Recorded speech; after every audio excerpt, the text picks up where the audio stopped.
Chers compatriotes, mesdames et messieurs, avec tous mes respects, permettez-moi de m'adresser brièvement à vous pour vous parler d'un sujet qui divise l'opposition congolaise. Il est vrai que l'histoire de l'humanité a toujours été celle d'une lutte permanente entre la sagesse et la folie des hommes. Mais plus qu'en aucun autre moment de l'histoire, nous estimons aujourd'hui qu'il faudra bien qu'un jour, le Congolais ou la Congolaise élève sa sagesse au niveau de sa puissance s'il veut sauver son peuple. Si l'homme paraît désormais, du fait du progrès de la science, capable de toutes les prouesses technologiques, trouvant des réponses à tous les problèmes d'ordre technique, il reste lamentablement désarmé devant les problèmes simplement et proprement humains tels que la justice sociale, tels que la faim, la paix et l'environnement. Notre civilisation technicienne semble même avoir compliqué tous ces problèmes sans pouvoir apporter à la sagesse humaine de nouveaux moyens de les résoudre. Je suis persuadé, chers compatriotes, en définitive, que l'humanisme accepté et voulu dans sa plénitude est le seul fondement solide de la paix, de la justice et de la démocratisation des relations nationales comme internationales. L'esprit de tout Congolais qui réfléchit est en plein désarroi à l'époque actuelle. Le Congolais ou la Congolaise, désorienté par tant de démesures, se sentant sans secours, a recours à l'évasion sous toutes ses formes, autant de facteurs qui favorisent le recul de la moralité et l'augmentation de la criminalité. Alors, comment sortir de cette crise? Le régime actuel, détenant tous les moyens logistiques, financiers et politiques. Chers compatriotes, tout conflit nécessite un dialogue franc et sincère. La rencontre de tous les acteurs politiques est souhaitable, comme l'a demandé les évêques congolais pendant leur conférence épiscopale. En ce qui me concerne, je n'ai jamais fait une demande au général Sassou pour demander un dialogue.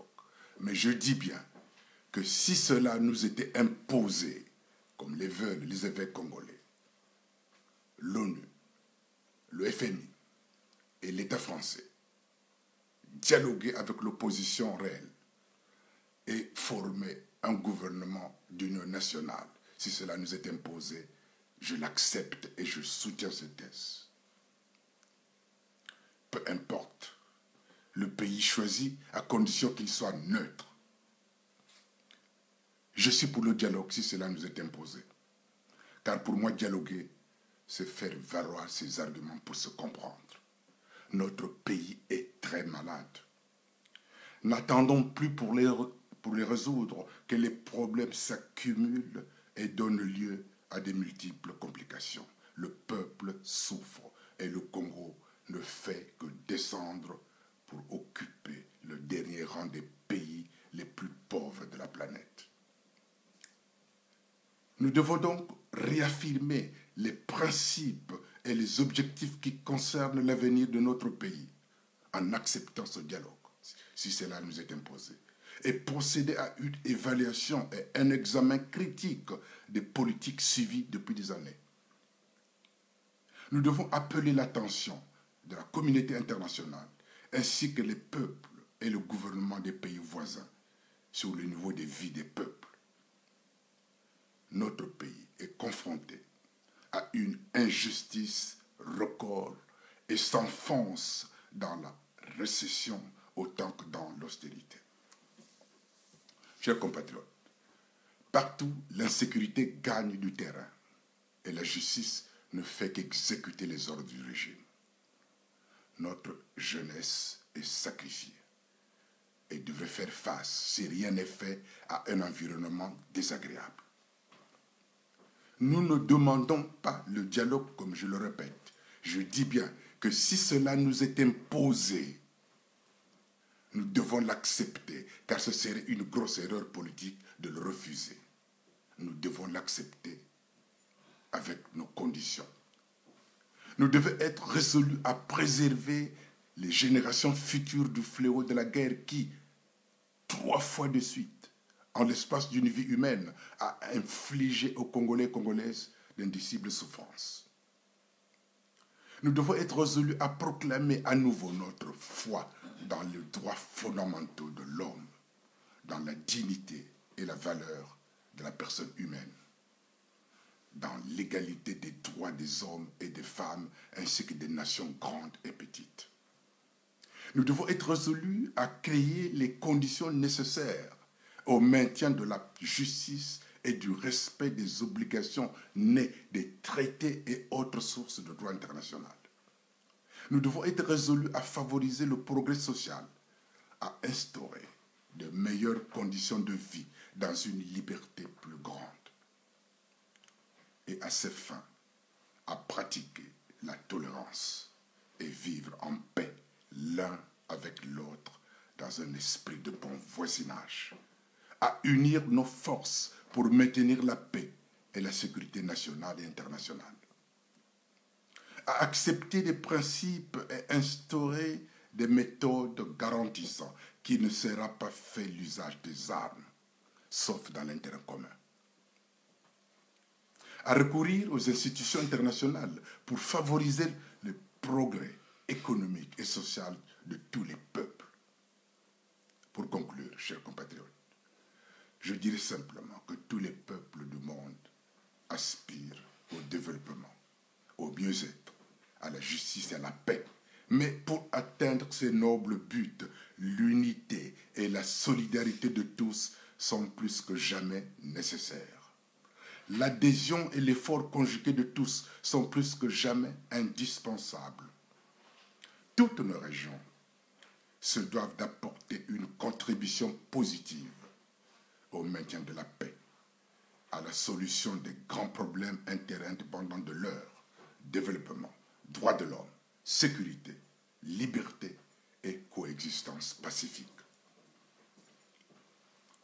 En ce qui me concerne, je compte aller de l'avant dans cette politique d'ouverture franche et sincère, car c'est là, croyons-nous, la marque du pragmatisme le plus pragmatique et du réalisme le plus réaliste. Mais hélas, force est de reconnaître que ces quelques éclaircies ne suffisent pas, à beaucoup près, de dégager le ciel des relations internationales, où des orages continuent d'éclater ça et là, tandis que de gros cumulonimbus, toujours menaçants, obscurcissent l'horizon, en particulier dans les régions sud de notre pays. Dans ces régions sud, où des agressions sont perpétrées ici, perpétrées là, les chocs des ambitions contraires continuent d'alarmer à distance par procuration des guerres aussi meurtrières que déplorables, où les bombardements aveugles d'objectifs et de populations civiles continuent sans justification. Des années déjà ont prouvé qu'une solution militaire dans ces régions est hautement improbable et qu'il appartient aux Congolais seuls, je dis bien aux Congolais seuls, de trouver une solution négociée juste, équitable et durable sans l'ingérence extérieure. C'est le respect. C'est là le respect essentiel, faute duquel, du moins, le pensons-nous, le peuple congolais ne saurait et ne pourrait vivre en paix et vivre sa paix dans l'indépendance et la dignité. Chers compatriotes, je vous le répète pour terminer, que je n'ai jamais fait une demande au général pour demander un dialogue. Mais je dis bien, si nous refusons le dialogue qui nous est imposé par tous, nous commettrons une faute grave. Ça, c'est mon point de vue. Quand on livre un combat militairement, on envoie des éclaireurs pour savoir ce qui se passe de l'autre côté. Nous savons bien que l'autre côté, donc notre adversaire, qui est le régime, a toute sa puissance financière, économique, politique, et nous n'avons rien. Qu'est-ce qu'il faut faire? Avons-nous peur de quoi? Nous ne mentons pas, nous avons des preuves. Quand nous disons que le peuple congolais n'a plus besoin de ce régime, parce que nous avons des preuves, des bombardements des populations, des villages massacrés, de l'élevage massacré, des routes défoncées, des arbres fruitiers cassés, nos responsables politiques emprisonnés, des populations déplacées qui dorment dans les forêts. Qu'avons-nous peur alors du dialogue, alors que nous avons des preuves, nous savons ce qu'il faut dire? Voilà, chers compatriotes, ce que je voulais vous faire comprendre. Qu'on ne change pas mes dires ou mes idées. Je dis bien, je n'ai jamais fait une demande pour demander un dialogue.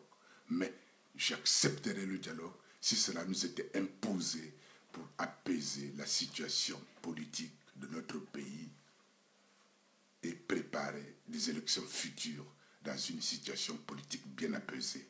Je vous remercie.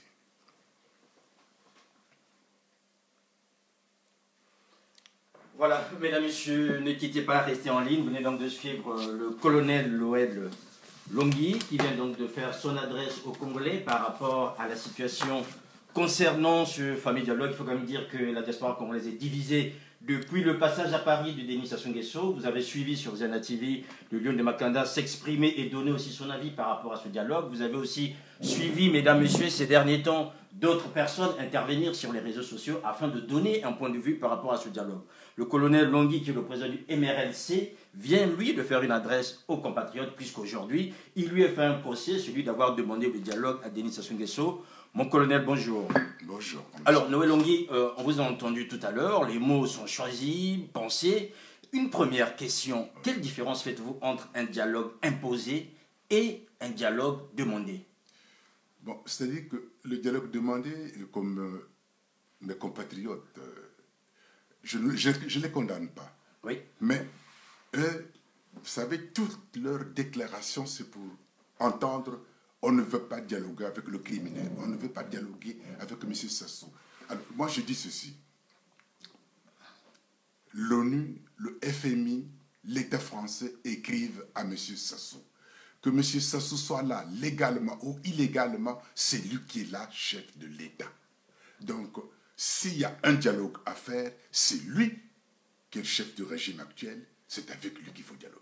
Oui, Longui, vous répondez à ma question. Voilà. La question est la suivante. Oui. Quelle différence faites-vous entre un dialogue demandé et un dialogue imposé, puisque la faveur qui est la vôtre, c'est plus vers un dialogue qui est imposé? Voilà. Le dialogue demandé, c'est lorsque, par exemple, j'écris à M. Sassou pour dire: je veux un dialogue pour apaiser la situation politique de notre pays.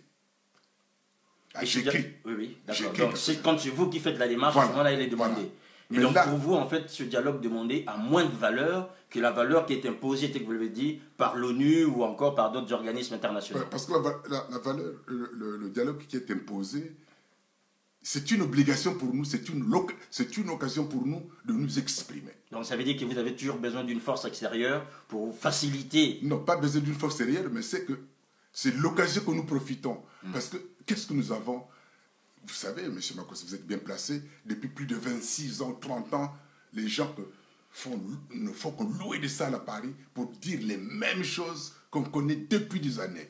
On a gagné quoi? On tourne toujours en rond, mais M. Sassou est toujours là. Oui. Mais maintenant, si l'occasion nous est donnée, c'est-à-dire que si les instances internationales disent à M. Sassou: il faut dialoguer avec la vraie opposition. Si les instances internationales disent à M. Sassou qu'il faut faire un gouvernement d'union nationale pour apaiser la situation politique, et si nous refusons, pour moi, ça serait une grosse erreur. Voilà, refuser, ce serait une grosse erreur. Donc, je réitère ma question, colonel Longui, c'est que pour vous, aujourd'hui, mieux vaut un dialogue imposé de l'extérieur par le FMI, la France et les autres, qu'un dialogue demandé par les Congolais eux-mêmes. Oui, parce que je m'explique encore là. M. Sassou a fait déjà combien de dialogues au Congo? Ça n'a pas abouti à rien. À Sibiti et partout, ça n'a abouti à rien. Mais le dialogue imposé par les instances internationales, tout le monde va suivre ce dialogue-là. D'accord. Et qui fera l'ordre du jour? Si les instances internationales vous imposent un dialogue, oui. Qui va faire l'ordre du jour? Alors voilà, donc justement la question est très importante. Si le dialogue nous est imposé, mais nous devons nous rassembler, faire un effort, nous, l'opposition, nous rassembler pour préparer ensemble des questions qu'il faut poser. Pourquoi nous acceptons ce dialogue? Quelles sont nos conditions? C'est là où, quand on demande la libération des prisonniers politiques, Oui. Tous les prisonniers politiques sans exception, la libération des prisonniers, on ne parle pas que de Moukoko, non, de tous les prisonniers politiques. Bon, les conditions, c'est que ce soit dans un pays neutre, où il n'y a pas d'ami au général Sassou, un pays neutre où il y a la sécurité. Bon, nous allons imposer, c'est-à-dire qu'on se réunit, on se rassemble, on trouve des solutions. Par exemple, imposer au régime, nous, de créer une équipe de transition. D'accord. Parce que pour préparer des futures élections, dans ces conditions, on ne peut pas, mais ça veut dire encore qu'il a gagné à 80%. Mais on accepte ce dialogue, on se rassemble, on prépare des questions et on prépare une équipe de transition qui va assurer les réformes, parce que sans les réformes, on ne peut pas avoir des futures élections équitables et démocratiques. Il faut d'abord réformer l'armée, la gendarmerie, la police, l'administration, la justice.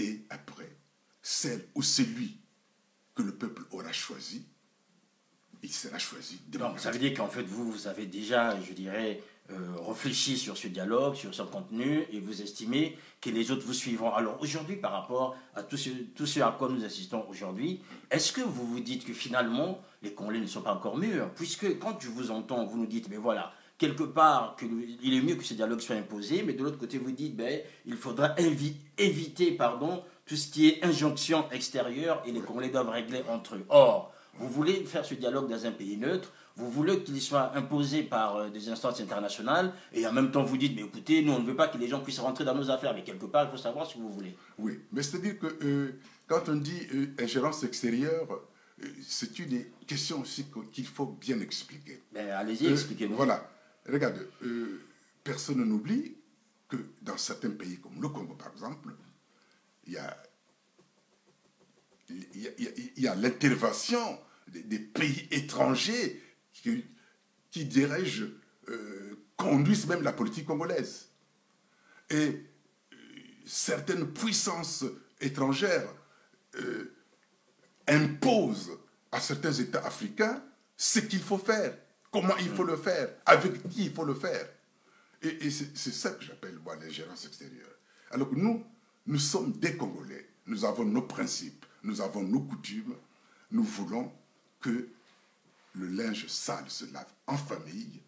C'est pour ça que j'accepte, si cela nous est imposé, ce dialogue pour dire à mes frères, à mes sœurs, qui ne pensent pas comme moi, qui sont de l'autre côté, dans le régime actuel, pour dire, vous avez trop fait, le peuple a trop souffert, maintenant, tournons la page, recommençons à vivre comme avant. Alors, ce qui est surprenant, Noël Longui, c'est que ce débat concernant le dialogue a été, je dirais, remis sur la place publique par l'arrivée de Denis Sassou Nguesso ici à Paris. Avez-vous été sollicité pour le rencontrer? Même si j'étais sollicité, je ne serais pas parti.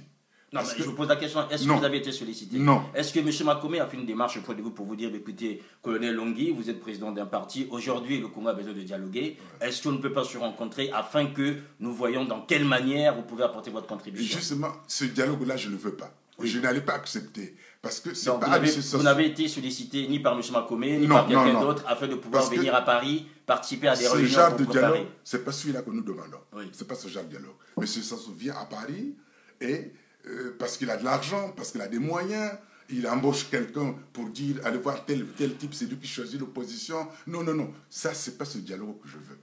Ce n'est pas ce dialogue-là. Pour moi, le dialogue, comme je dis, je répète, s'il nous est imposé, nous nous rassemblons d'abord, l'opposition se rassemble. Et nous préparons ensemble des questions, ce qu'il faut dire, ce qu'il faut faire, comment il faut le faire. Êtes-vous conscient que dans cette opposition, quasiment chaque clan ou chaque famille a parfois un agenda caché? Oui, parce que c'est là nos difficultés, justement. C'est là nos difficultés. Nous tournons en rond depuis des années. Bon, moi, je suis déjà à la retraite. Oui. Mais il y a des jeunes qui seront à la retraite, ça sera toujours là. Parce que nous ne voulons pas nous comprendre. Parce que nous ne voulons pas nous réunir. Parce que nous ne voulons pas nous rassembler. C'est-à-dire que quand vous avez une idée, l'autre bloc... Regardez, j'ai assisté à une conférence de presse de M. Boukadia, par exemple, il demande une conférence internationale. Bon, même s'il a commis des erreurs, mais il faut le supporter, c'est une bonne idée. C'est le seul moyen qui peut nous permettre de nous exprimer, de dire ce que nous pensons. Oui. Les autres boycottent, les autres Congolais, là, le boycott. Alors nous voulons quoi, finalement, nous cherchons quoi? Bon, ils ne veulent pas le dialogue, si cela nous est imposé. Ils ne veulent pas la conférence internationale, mais ils veulent quoi? Rester qu'il y ait toutes les années à Paris pour dire Sassou, Sassou. C'est tout ce qu'ils vont faire. Est-ce qu'aujourd'hui, colonel Longui, si on vous fait appel du côté de Brazzaville pour dire, mais voilà, toutes les choses se préparent, ce dialogue, on veut bien que les soutiennent, qui se tiennent à Brazzaville, est-ce que vous irez à Brazzaville pour participer à ce dialogue? Bon, c'est-à-dire que Brazzaville, c'est mon pays. J'ai eu des responsabilités militaires, vous savez, j'ai commandé au nord, au centre, au sud, c'est mon pays.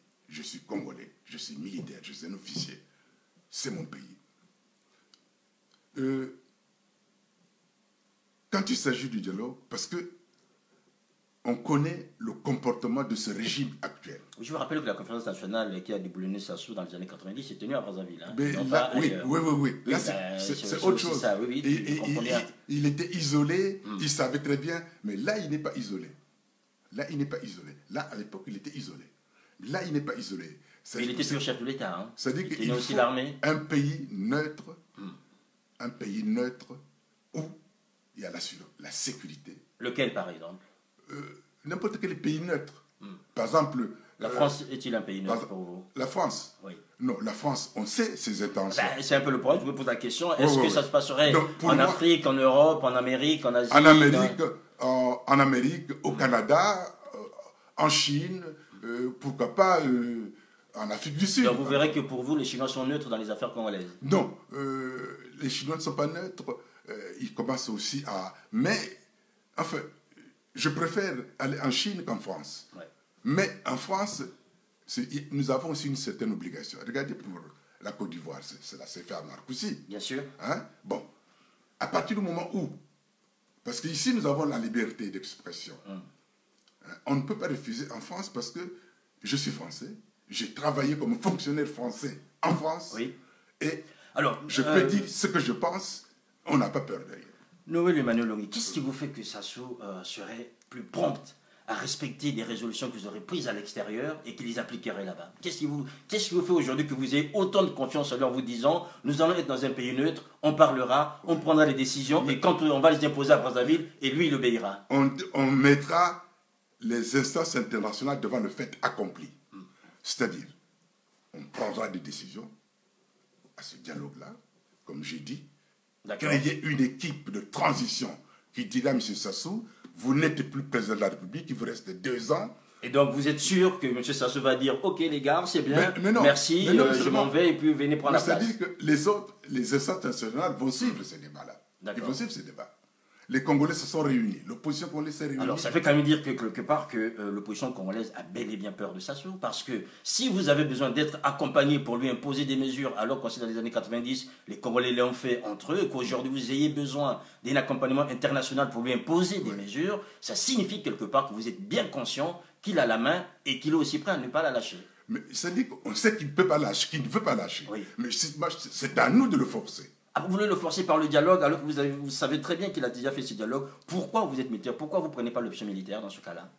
Non, la question militaire, moi je suis militaire. Ah ben c'est pour ça que je pose la question. Pourquoi vous ne prenez pas l'option militaire? Vous êtes sûr que les choses vont aller telles que vous le souhaiteriez? Monsieur Makoso, je vous ai dit tout à l'heure que militairement, quand on veut livrer un combat, on envoie des éclaireurs pour savoir la capacité militaire de l'autre côté. Donc vous la connaissez aujourd'hui? Nous connaissons la capacité militaire de l'autre côté. Devant laquelle vous ne pouvez pas tenir. Alors que nous, chez nous, nous sommes nus. Nous sommes à poil. On n'a rien. On n'a pas vu. Bah, allez-y le dorloter. Prenez-le, essayez de le caresser dans le sens du poil. On ne peut pas livrer un combat contre quelqu'un qui est 10 fois, 1000 fois plus fort que nous. On n'a rien.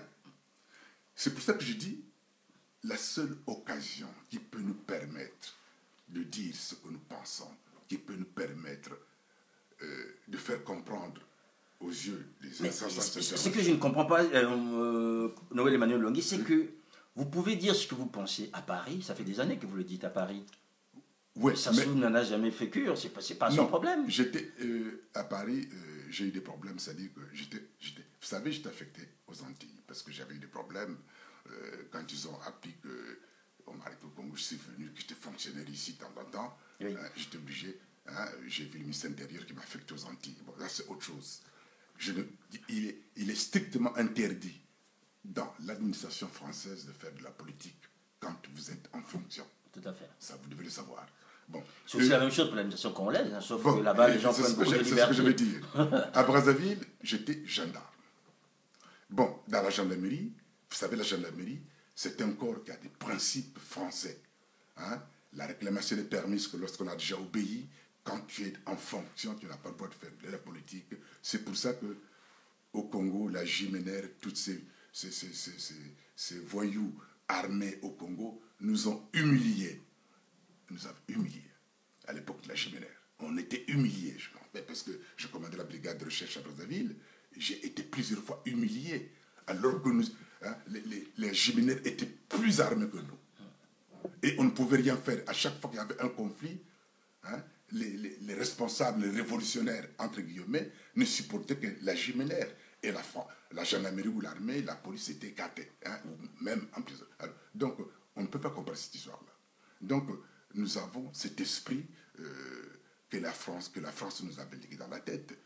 Quand on est en fonction administrative, on ne peut pas faire la politique. Donc, je me taisais.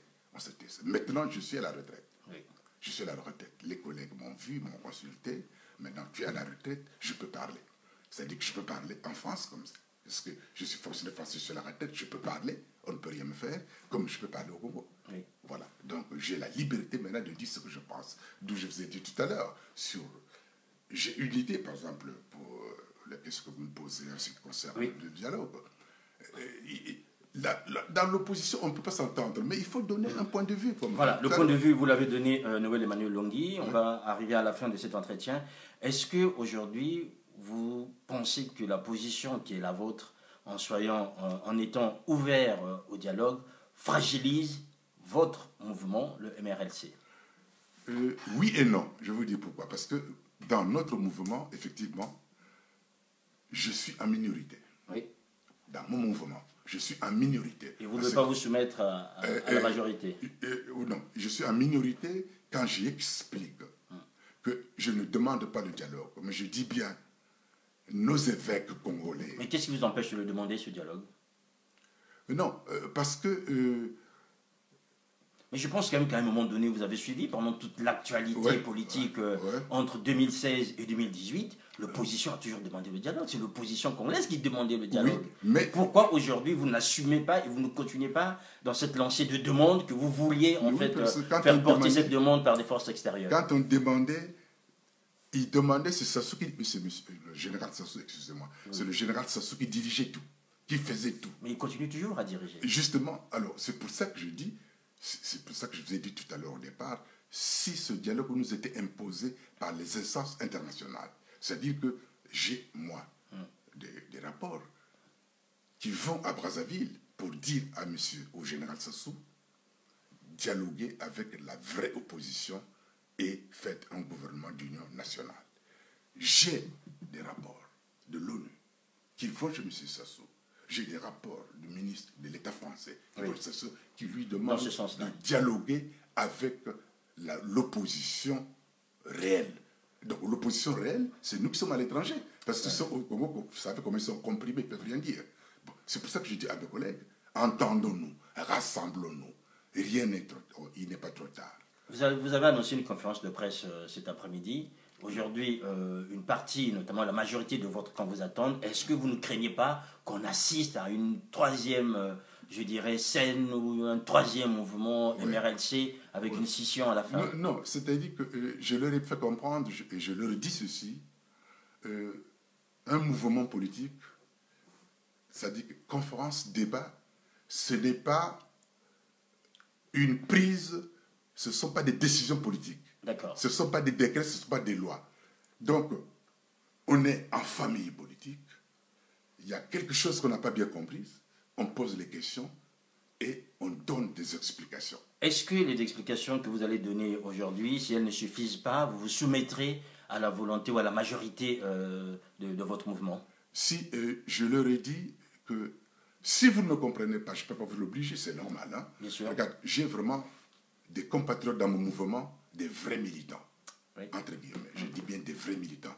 Vous savez de quoi je parle? Des vrais militants qui se sacrifient pour changer le régime. C'est un fait. Mais il y a certains points où nous ne sommes pas d'accord. Oui. C'est la démocratie. Aujourd'hui, c'est la majorité. Bon. Est-ce que dans une assemblée, si vous vous retrouvez devant une assemblée, qu'on vous mette en minorité, est-ce que vous suivrez la position qui est majoritaire chez vous et qui n'est pas la vôtre? Ben, non, c'est-à-dire que la question est la suivante. J'explique à mes compatriotes. Voilà ce que je pense. Est-ce qu'il y a des retouches à faire ou il n'y a pas de retouches à faire?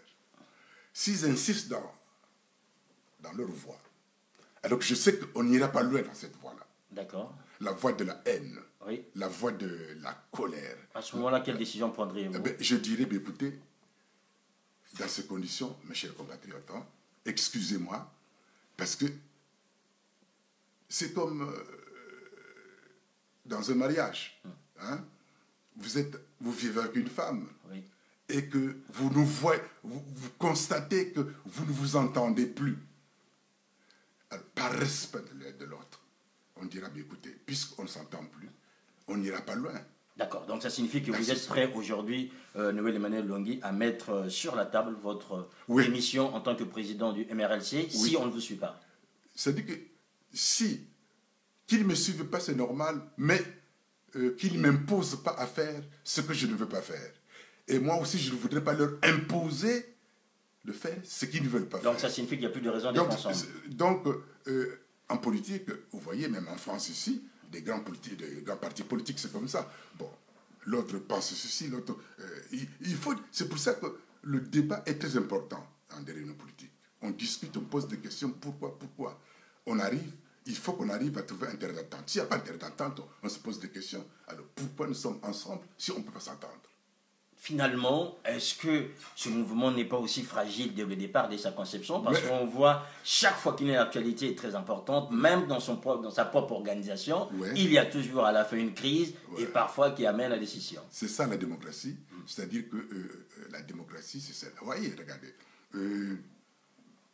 Tous les compatriotes qui sont dans l'opposition ne veulent plus du régime actuel. Mais on n'arrive pas à s'entendre pour trouver des solutions, comment il faut faire pour le faire partir. Il y en a qui sont dans l'opposition et qui aujourd'hui travaillent bien pour ce régime. Mais oui, mais tout le monde travaille bien. Moi, je peux vous citer les noms. M. Boukada travaille bien. Mawawa travaille bien. Jean-Luc Maleka travaille bien. Madédé travaille bien. Maleka ou Mabiala ou n'importe quoi. Tout le monde travaille bien. Tout le monde travaille bien. Bon, mais c'est pas tout. Il faudrait qu'on s'entende. Puisque nous sommes un seul pays, pour moins de 4 millions d'habitants. Nous avons la chance de vivre dans un pays où on peut s'exprimer facilement. Pourquoi pas s'entendre? On ne peut pas avoir tout partout raison. Il faut faire des concessions. C'est pour ça que le rassemblement est très important. Vous dites ça. Bon, on va rassembler ces idées. Quelle est la bonne? Quelle est la meilleure? Laquelle qu'on peut suivre? Mais on n'arrive pas à avoir ce courage-là. Voilà. Et c'est ça notre retard. Et c'est pour ça que je dis, nous tournerons en rond et ces jeunes prendront la retraite ici sans voir le Congo. Parce qu'on va tourner en rond et M. Sassou sera toujours là. Voilà, M. Sassou sera toujours là. Nous aussi, nous serons toujours là. Ziana TV, la chaîne au cœur des diasporas. C'était un entretien spécial à bâton rompu avec le colonel Emmanuel Longui, président du MRLC. Vous avez bien compris son ouverture au dialogue. Le dialogue, en ce moment, c'est le débat qui domine, je dirais, la place parisienne, notamment au sein de l'opposition ou encore de la résistance. Vous avez bien compris, lui, aujourd'hui, est un homme ouvert à ce dialogue, bien sûr, s'il est imposé par, je dirais, les instances internationales et non pas demandé par les Congolais eux-mêmes pour, je dirais, avoir des gages afin que les choses se passent dans de meilleures conditions. Merci encore, Noël Emmanuel Longui.